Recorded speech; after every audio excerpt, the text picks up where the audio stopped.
নমস্কার, খুব ভালো আছেন নিশ্চয়ই। আজকের ভিডিওটি হচ্ছে রাখির উপলক্ষে।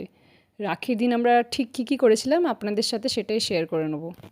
এইবারে ভেবেছিলাম মাকে একটু ছুটি দেবো, তাই ঠিক করেছিলাম পান্থশালা রেস্টুরেন্টে যাব।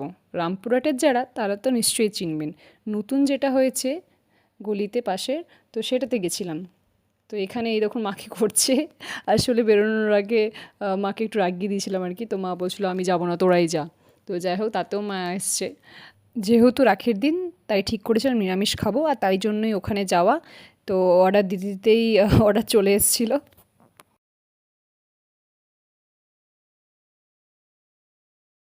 हैप्पी बर्थडे हैप्पी रक्षा टू यू ए गान गा फूलों का तारों का सबका कहना है गान गा তুমি কেন গাইছো তোমার ভাই গাইবে তো এক গানটা গা রে ওখানে গিয়ে রাখি বাঁধার প্ল্যানটা হঠাৎ করেই হয়েছিল। হঠাৎ করে বলতে কিছুদিন আগে আমরা ঠিক করেছিলাম যে আমরা তিনজনে যাব।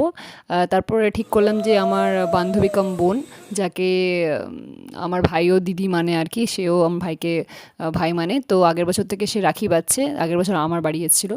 তো ভাবলাম যে তাকেও ডাকবো।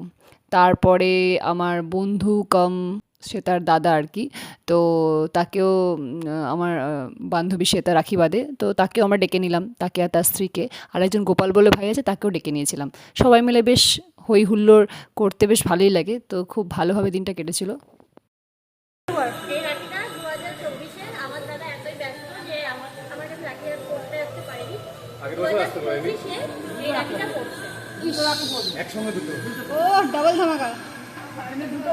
সুবিনা তারি কোপা তাহলে একটা গিফট একটা নয়, দুটো। আমাদেরই খেয়ে না একদিনে দুটো ভালো জিনিস দিয়েছে। একটা একটু বড় সড়ো, মোটামুটি একটা হাত ভরে যাবে এরকম, আর একটা একদম রিজব্যান্ডের মতন ওটা পরে থাকতে হবে। কারণ আমি মোটামুটি রাখি, কিন্তু আমার রাখিটা বড়টাই ভালো লাগে। আমার রিজব্যান্ডের মতন রাখি ভালো লাগে, কারণ সারা বছর পরা যায়। সেটা ঠিক কথা।